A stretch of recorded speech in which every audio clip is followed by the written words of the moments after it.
On July 6, 2019, Cameron Boyce passed away in his sleep following a seizure. He was only 20 years old. He left behind a legion of adoring fans, friends, and famous collaborators, many of whom spoke of his sterling character. Best known for his work on the Disney Channel, Cameron Boyce starred in the sitcom Jessie alongside Debbie Ryan for 4 years, from 2011 to 2015. The same year Jessie ended, he played Cruella de Vil's son Carlos in the Disney Channel's TV movie Descendants. Hold on, Mal. Maybe good really is more powerful than evil. The film was an instant success, and the sequel drew a whopping 21 million viewers across 6 networks, according to Deadline. He'll also be featured in Descendants 3, which is set to premiere on August 2nd, 2019. Boyce had started taking on more adult roles, like his turn in the upcoming indie thriller Runt. He'll also appear in the upcoming HBO comedy Mrs. Fletcher, starring Kathryn Hahn. In a statement, Hahn told People, "Cameron was a beautiful person who showed in the brief time our paths crossed a deep generosity and decency that belied his 20 years of age." And it's true, Boyce was so much more than your average Disney Channel star. He always sought to lead with compassion and leaves behind a legacy of charity work. In 2008, Cameron Boyce worked with pop rockers Panic! At the Disco. Just a few years after the breakout hit I Write Sins Not Tragedies catapulted the band into fame. According to CNN, Boyce was just 8 years old when he appeared in the music video for That Green Gentleman. It was his first major acting credit. While casual fans might not recognize Boyce in the video, Panic's superstans certainly did. And they never let the Disney Channel star forget it. Boyce told Crooks magazine, "I actually hadn't heard of Panic when I got cast, and I still get hate because of it. Panic fans are real fans. It's funny, a lot of times they'll comment on my pictures and tell me how lucky I was to be in their presence." Following Boyce's death, Panic! At the Disco frontman Brendan Urie said, "You need to feel sad. You're feeling sad about losing Cameron Boyce. You need to feel sad about it." 2008 was also the year Boyce starred alongside Kiefer Sutherland in the horror flick Mirrors, as well as the thriller Eagle Eye with Shia LaBeouf. A little-known fact, Boyce even dove into the steamy world of soap operas early on in his career.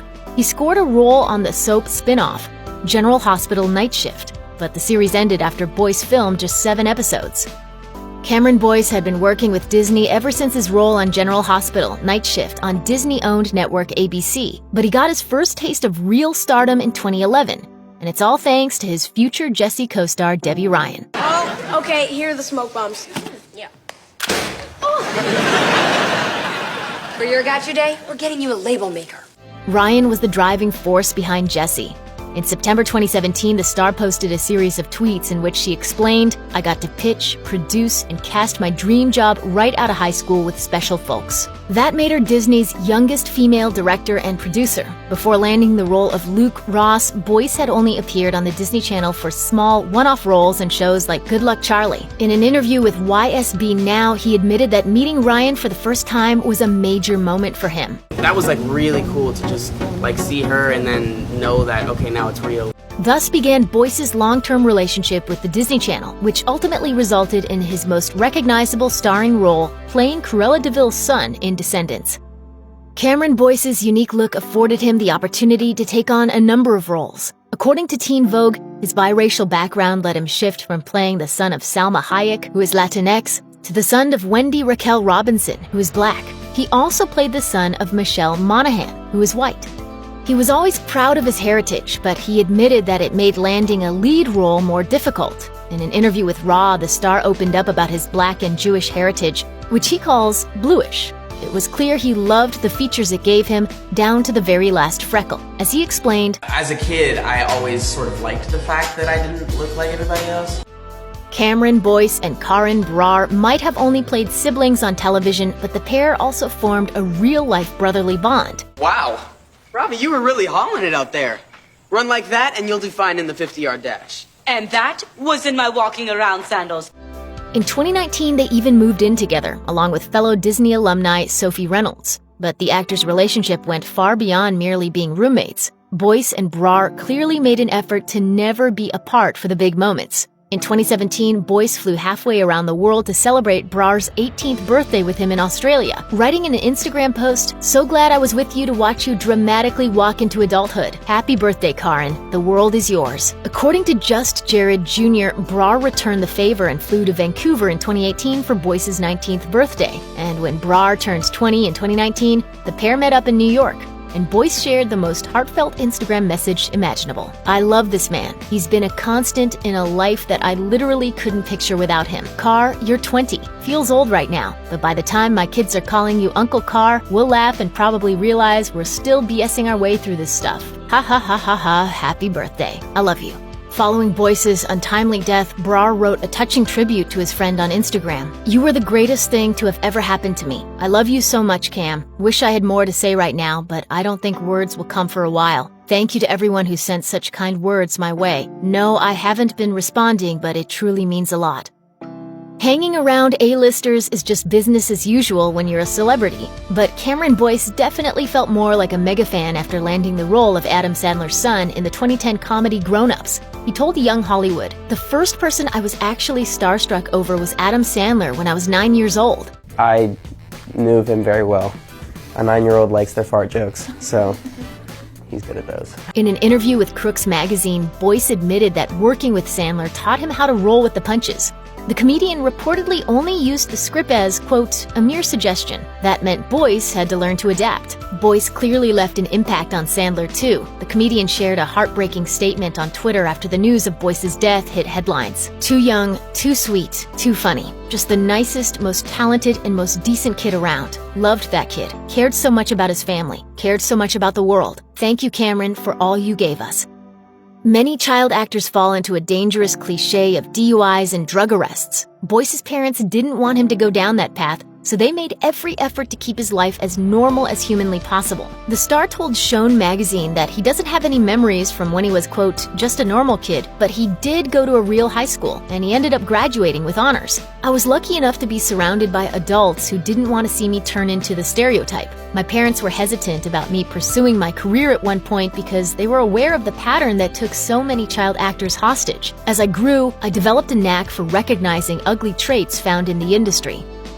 Disney Channel stardom is pretty much instantaneous. You land a role on a hit show or one of those infamous Disney Channel original movies, and your name is suddenly splashed across the pages of all the teeny bopper magazines. Hollywood obviously has a pronounced dark side, and Boyce initially struggled with his enormous success. In an interview with ID, Boyce opened up about his first year of stardom. He struggled with the idea of constantly being bombarded with cameras and fans. In order to cope, he decided to just avoid the whole thing altogether. As he told ID, "For about a year of my life, if I didn't have to leave my house, I wouldn't. It was a bad way of dealing with fame, but it's a scary feeling to know that everybody is looking at you all the time."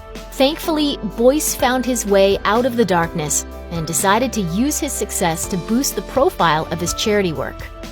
Cameron Boyce's first ever job was working as a model in a Disney print ad. I was a pretty cute kid. I don't know what happened to me. During the shoot, Boyce used his background as a dancer to nail a mid-air split for the camera. He told Young Hollywood it was, quote, "the craziest photo," and he admitted that he was still regularly tagged in the picture on Instagram. It turns out dancing was the actor's very first love. In an interview with Shown magazine, Boyce opened up about his passion for dance. The star even had a breakdance troupe called X-Mob, but for some reason, he unexpectedly fell into a career as an actor instead. As he explained it, "Dancing was my first true passion and what really showed me the values of creative freedom and surrounding yourself with people who have a similar drive and love for the same things you do. Dancing will forever be a passion of mine. It was instilled in me at such an early age and celebrated so frequently."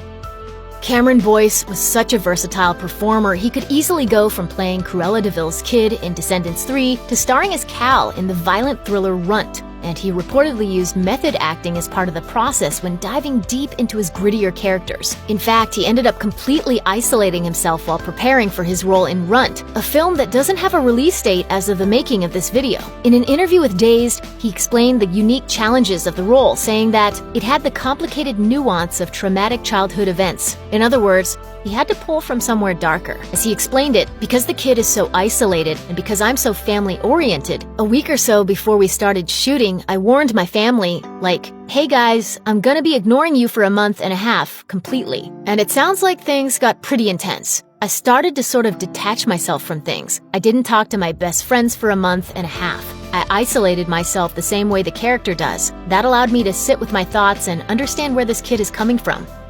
After discovering the dark side of fame, the same side that made him not want to leave his house for a year, Cameron Boyce decided to use his celebrity status for the greater good.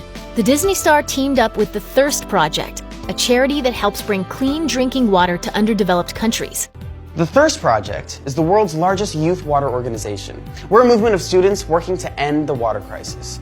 According to Oat Living, he raised more than $30,000 to build 2 wells in Swaziland. He later won the Pioneering Spirit Award at the 9th Annual Thirst Gala for bringing attention to the global water crisis. He even had the opportunity to meet Joe Biden at the 2019 Biden Courage Awards. Following his untimely death, Biden paid tribute to Boyce in a tweet. I had the opportunity to meet Cameron Boyce at this year's Courage Awards, and through his work with the social movement It's On Us, he was filled with so much light and served as a tremendous role model for young people. Boyce comes from a long line of activists and humanitarians. In fact, his grandmother, Joanne Boyce, was part of the Clinton 12. The Clinton 12 was the first group of black students to be integrated into an all-white high school. We deserved to go to that school because it was our school, as well as the kids who were white. According to Dazed, his mother was a social worker when the AIDS epidemic first began. She later shifted her focus to help the homeless. Boyce hoped to follow in his family's footsteps, and he wanted his philanthropy to be the legacy he left behind. While accepting the Pioneering Spirit Award at the 9th Annual Thirst Gala in 2018, Boyce said, "We need to use our resources and what we have. We're all in here in suits. We need to use what we have